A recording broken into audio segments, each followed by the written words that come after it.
And we are live with head coach Michael Wood, new coach for the Seamen Milano in the first division in Italy. Also former coach for a long list of teams abroad. To name a few, the Bolzano Giants, Algoy Comets, La Cornell Flash, Danube Dragons, and the list goes on and on. But, Coach, welcome to the show. We're happy to have you on. Well, I appreciate you having me.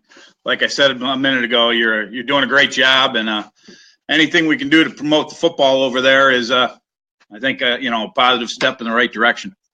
Absolutely. So tell us about the decision to go to Milan with the Seamen. I mean, how did that whole thing come about?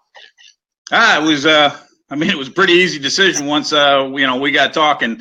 Obviously, Coach Adona decided not to go back to the, Milan. And when that happened, that obviously that position opened up, and I was contacted, and it didn't take me very long to agree to a decision with Mr. Moody.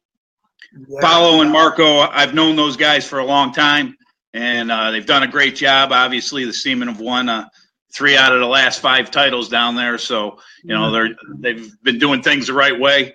They built that program from the last 10 years or so, and obviously getting an opportunity to be the head coach of that organization's a big step for me. Absolutely. So, Coach, tell me and tell these listeners, why is football so successful in the north of Italy? I mean, it seems like the top teams in all the country reside in Milano or in the north. What can that be attributed to? Well, I think that the teams up north, going all the way back, Bergamo had a huge long run for, I think they won 9 or 10 years in a row. They won the championship. And, I was in Bolzano, and I had an opportunity to win one, and Parma's done a great job. And now it's the last, couple of years, it's been the 2 Milano clubs. And I think, one, they have, because of the rich tradition there and the rich history, a lot of the same guys have been in and involved in those clubs for a long time. And obviously the cities up in the north, very big population centers, between, from all the way from Milan to Venice. There's a lot of people up in that area. And, the teams that have been successful, including Bologna, are all those teams up there. I'm not real sure what they do down in the south. We've gone down and played them. I think maybe that, the coaching and there seems to be a little bit more turnover down there, coaching wise, where, I was in Bolzano. Coach Tisma's been there since they started, and, Paolo and Marco Moody have been with, the Seamen for a long time. Papoccio was with Parma for, I don't know how long he was there for probably 15 years. Yeah. So I think some of those, consistencies in the coaching staffs and the players, obviously have, once they got a good thing going, they don't kind of let it go. Right. Well, and Coach, talk about the appeal of Milan as a city. It seems like in Italy, it's the most, it's the closest thing to, big cities in the United States. It's very clean. It's a ton of people. Talk about the appeal of going there. Hey, an opportunity to live in Milan, it's kind of like, you look at the different places in the world that you'd love to, visit. Well, getting an opportunity to live in Milan, it's the fashion capital of the world. They've got, great sports there. The 2 big soccer teams or 2 of the bigger soccer teams with Inter and AC Milan, are both stationed there. So sports are, a big popular thing. I just like the fact that, it's good football. I'm going there, to take over a team that's, hey, keep the ship straight, because right now they're, at the top of the heap. And, I think it's, my job is to just, kind of keep that ball rolling. Yeah, no doubt. And talk specifically about the team. Who are some of your top players, from watching on film last year? Obviously, Luke Zarodka, your quarterback. I'm not sure if he's returning or not, but kind of touch on some of the players you're excited to coach. Well, obviously the import guys are key in the Italian league. Everybody brings over a quarterback. I'm pretty sure we're going to be able to keep Luke there. I've spoken with him, and he's very upbeat about it. Right now, he is there presently coaching one of the youth teams. So that's a great sign. That he hasn't taken off. Right. Obviously, Paul Morant is another guy that we hope that returns. I'm pretty sure both those guys are going to be with us. Now, Reese Horn was the wide receiver that they had. And, I'm not so sure about Reese, if he's coming back or not. But all the teams in the Italian league, your three import guys got to be, special players. And no question, Luke can spin it. Mm-hmm. Paul's been, an outstanding player for the last, 4 or 5 years over there. He was in Bolzano. I remember him when he was in Bolzano.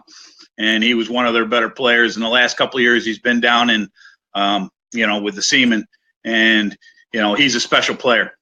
Obviously, if Reese doesn't return, we got to take a look and try to find another skill guy.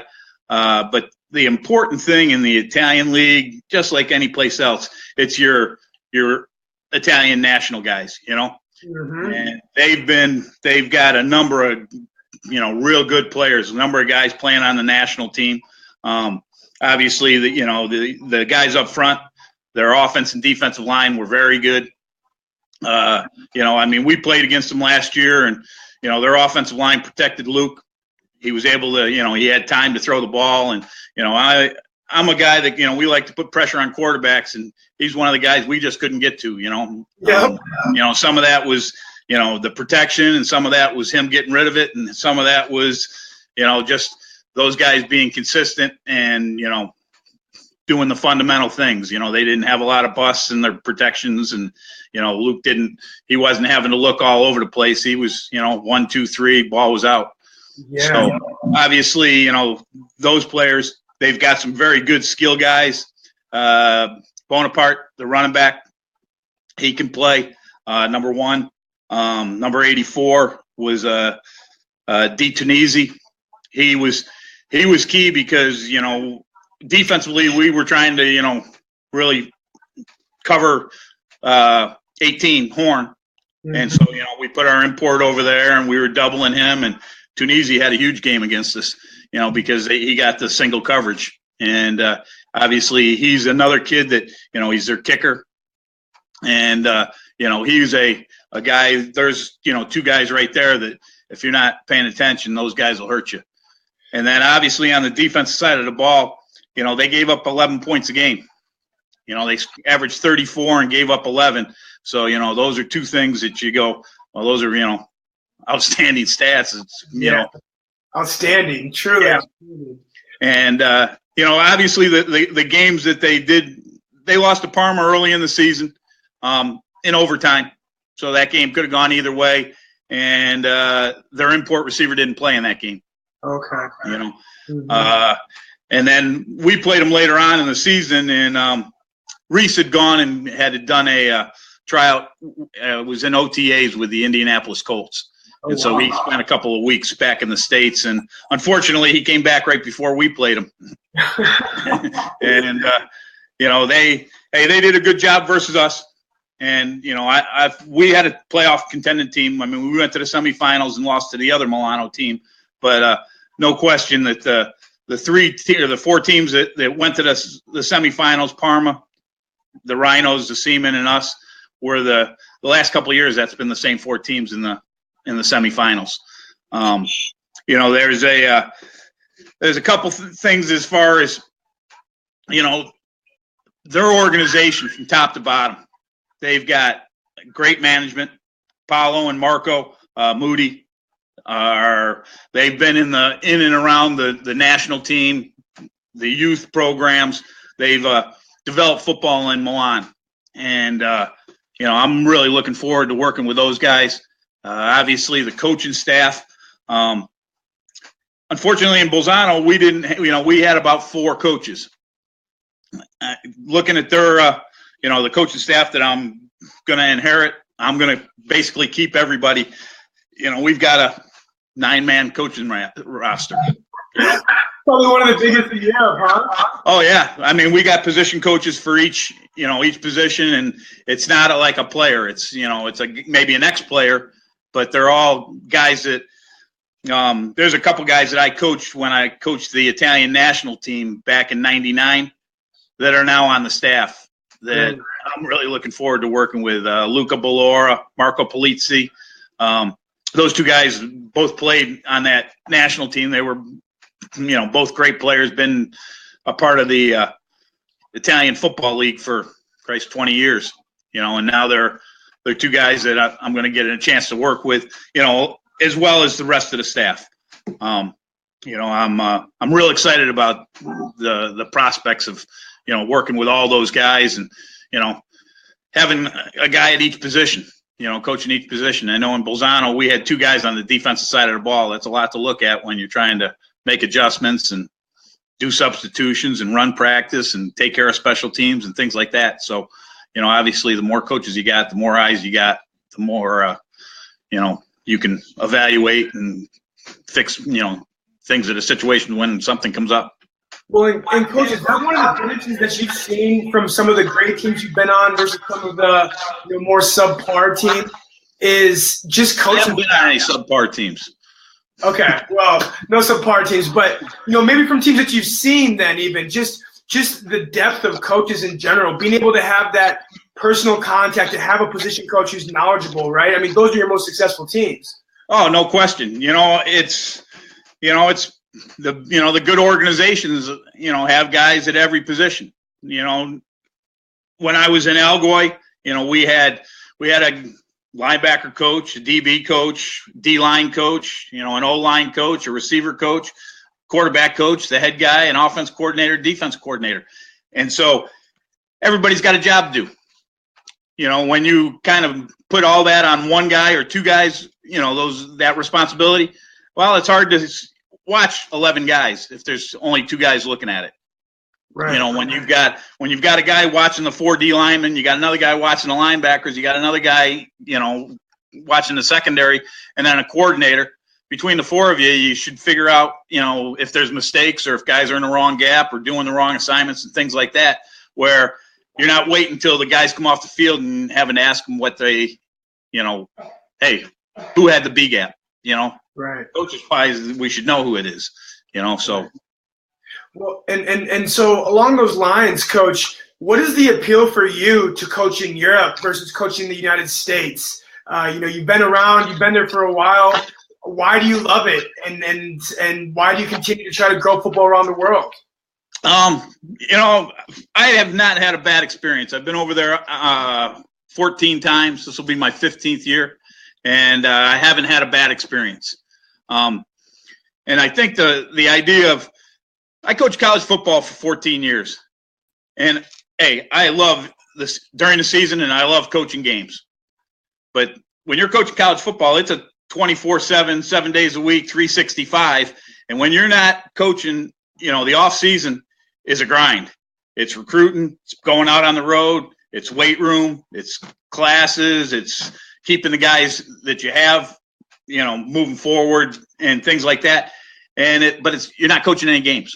Mm-hmm. And to be honest, I like coaching games, and that's the fun part about doing this and getting overseas. All spring I'm coaching football. And it's the other thing about when you're coaching college ball in the States. Not for nothing, if you're a position coach, you're not calling the defenses, you're not calling the plays. You're doing your job. And I loved coaching college ball. I coached at 3 real good universities, and I truly enjoyed it. But I like being in charge. And obviously, my opportunity overseas gave me a chance to be in charge, and or at least in charge of the defenses. And I've had like I said, I've had a great experience in every single city I've lived in, and I've met some great people. And it's not just the football aspect of it. It's, the culture. It's living in a town. It's, actually experiencing life is living in Italy, Right. And, the Bella Vita there, it's the good life. Right. Well, and I couldn't agree more with you in the sense of when I look at when I was the most happiest in my life, it was when I was playing as an American import in Europe, and it didn't matter the experience, whether it was playing in France or the highest league in Germany or playing in Eastern Europe and Serbia. Every experience brought a unique opportunity and a unique opportunity to meet new people and like you said, be a part of that culture. And I think as we have more coaches like yourself that are ambassadors of the game and can show talented coaches in the United States that you can make your career for yourself abroad and live a fantastic life, I think we're going to see more and more talented coaches going abroad. I look at it this way. My brother, I love him to death. He works 50 weeks a year for a 2-week vacation. One of those 2 weeks, he's usually working on his house or doing, some kind of project and things like that. And then he takes a 1-week vacation someplace, and he tries to do as much as he can in a week. As far as he came down to Florida, and it's Disneyland for 2 days, and it's going to the beach for a couple days, and next thing you know, he's packing up and leaving. Yep. And kind of one of the deals when you go over and you're living for 6 months or 7 months or 8 months in one of those countries, you unpack, you make yourself at home, and now you're living there and you're enjoying that whole culture. And I kind of look at it, and I always talk to the players that when we're recruiting guys and American guys that look at it like a paid vacation, because you're going to get a chance to go do something that you love to do, playing football, coaching football, and you're getting to do it in, somewhat of an exotic place. If it's Milan or Bolzano or Kempton or Paris or Vienna, those have been the 5 cities that I will have lived in. And, you can't pay for that experience as far as, if you want to go take a 2-week vacation in Milan, it's going to cost you your 50 weeks a year's, money that you get. Exactly. Well, and when as we continue to go down this road, when people go over to visit, they're not getting a taste of the actual culture. They're going to the tourist sites. They're hanging out with their American friends. It's not the same thing. Oh, I've been to so many different, places and homes and people inviting you in. I think that's one of the things about, the culture of the football over there. You become part of that family. Right.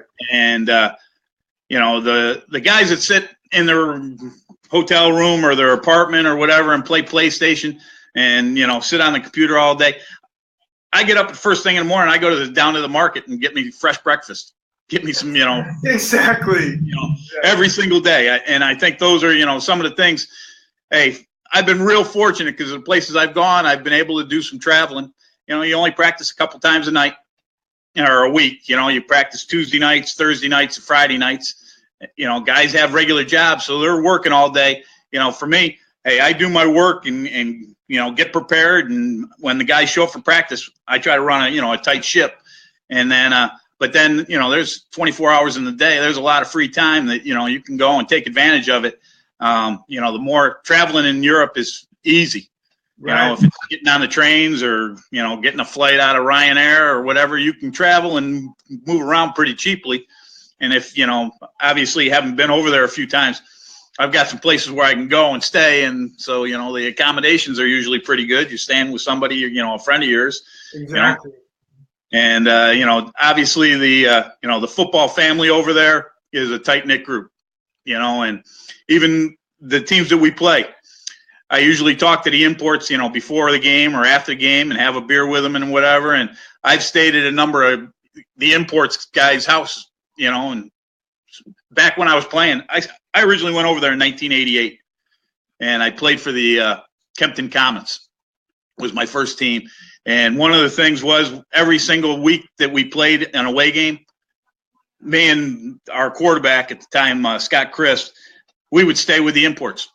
And when the imports would come and play us, we'd, hey, stay with us, and that kind of, hey, we don't have to be back to practice till Tuesday. So, let's stay Saturday, Sunday, Monday. And you get to experience that, and no question, the fun things and the getting to meet a lot of different people from a lot of different cultures. It's those are the things that you take from it that you go, boy, I couldn't pay for that on a going here on a week vacation. Exactly. Well, and Coach, we got a couple of comments here. Ruben Fiordi says, "Welcome, Coach." All right. We got Frankie Pankhurst saying, "Congrats, Mike." And then Frankie's an old player of mine, yeah. Yep. And then we got Coach Daniel Levy. "Congrats, Mike. Well deserved." Hey, Dan was Luke's coach when he was down in Ancona. Oh, yeah. We were in Ancona together. So yeah. I'll definitely we met at a convention last year. Mm-hmm. And I had a good time with you guys, and Dan actually came to Bolzano this year and spent a couple days with me. Nice. And no question, I'm going to be picking his brain on what I got to do to keep Luke going in the right direction.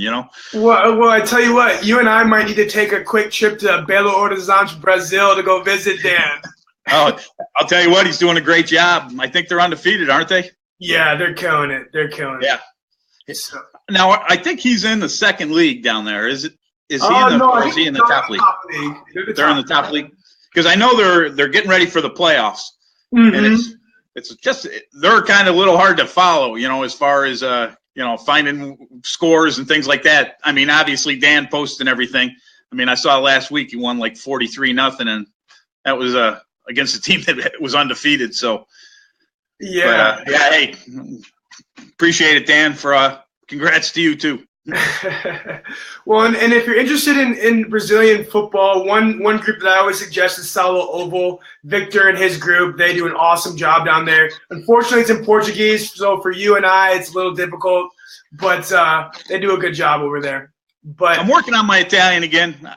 I understand a little bit, Nice. I'm not fluent at all, but at least I can count my change right and directions and stuff like that. Right on. Well, so Coach, you've been in Germany, you've been in Italy. What is it going to take for the Italian league to get up to the German standards in terms of the level of play, in terms of the resources invested? How do they get there? Well, I think they're, obviously that German league, they've got some huge sponsors. With Samsung up in Frankfurt, and New Yorker with Schwabisch Hall, or with the Braunschweig. Mm-hmm. No question, finances is a huge thing. But I think the one thing the German league does real well is that GFL TV. Right. And obviously that's a big expenditure. They've got to send a reporter and somebody to televise or video the games and things like that. And then that's a big production. Yeah, I think if the Italian league, one of the things that they should probably, if you want to make the league grow and things like that, make everybody live stream their games. Mm-hmm. Because then the more people that get a chance to watch it, the more popular it'll become. Only a few teams and a few games get live streamed down in Italy.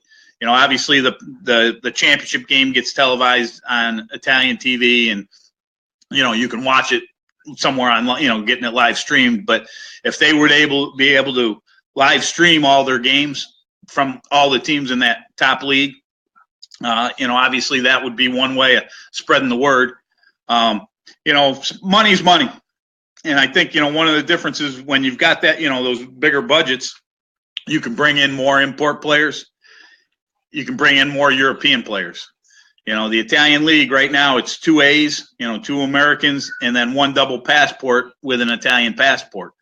So, the good thing about that is there's more Italian guys playing, at the top level, and more guys that are getting opportunities to play at that top level. I know Frankfurt and Braunschweig, they've got a lot of guys that are double passport guys, so they're playing with a lot more imports than they are German guys per se. almost the whole roster, Yeah, and hey, the good thing about that is the level of football is higher, but on the backside of that, hey, the local guys aren't playing. Right. You know, right. I mean, or it makes it difficult for those local guys to play. And, you know, you're a good German player and you're living in Braunschweig, but now they bring in an import quarterback or an import running back. That guy's going to get the snaps and you're going to, sit on the bench. So now maybe you decide to go play in the second league, where you're going to get snaps and reps. And so, you got to look at it's, weigh it, there's an ebb and flow to everything. And, the good part about it, obviously, when you're bringing in, 10, 12, 15 imports, the quality of play is going to be a little better. Yeah. But, and the same idea, if you're trying to build the European, football, hey, the more reps that the local guys are getting, obviously, the better they're going to become. Well, but don't you think that, all the other countries in Europe are closing the gap on Germany in terms of talent level? I mean, you just look at the Euro Bowl, seeing more competitive games there. Austria, I think Italy, the Seamen competed against Frankfurt last year, I believe. Yeah. In a pretty reasonable game. So, as a whole in Europe, where do you see the game in 5 to 10 years? Do you see it continuing to go on this upward slope in terms of popularity, in terms of the level of play? Well, I think in some countries, yeah. I think one of the things, whatever the whole European Federation, I know that's just it's a mess, jumbled mess. Yeah. And I think somewhere along the line, hey, you got to get consistency throughout all the leagues, and so you got to have good leadership there. Where that's going to come from, question out of my, out of my lane there. I'll tell you what, if I had the time, I'd try to start my own federation. It's kind of like politics. If you would just go with common sense rather than following the money, because that seems to be what both those federations kind of hey, I'm doing this and I got my guys and you're doing this and you're doing well. Then come to some kind of cohesive decision where everybody's on the same page. Yeah. Because hey, I've been there since '88. We were the first Euro Bowls when they had the Euro Bowl tournaments. That was great. You had the champion from every country got invited to the following year, and it played down. And there was champions from all over.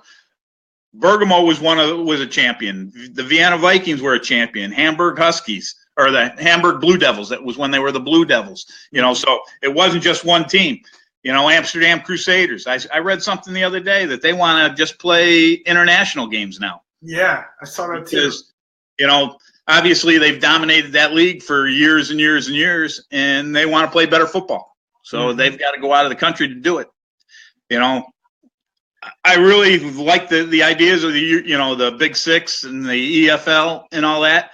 And I know that we've talked about it. I talked to Mr. Moody, and we're going to look into it. I'm not sure if we're going to be part of the Big Six again or if we're going to take the EFL route. But they definitely want to play some international games as well. It was a great experience for them. A couple of years ago when we were in Kempton, the Algoy, we got a chance to play Barcelona, from Spain. Great experience. We went up to Amsterdam and played the Crusaders. And then, fortunately, we were able to win those 2 games. And we went up to Kiel and played in a great game up there. Kiel took us down, but obviously we got a chance to play them in the playoffs at the end of the season, regular season. And, the opportunity to have them played them in that EFL game gave us a better chance when we played them down in Kempton in the quarterfinal, and we were able to win that game.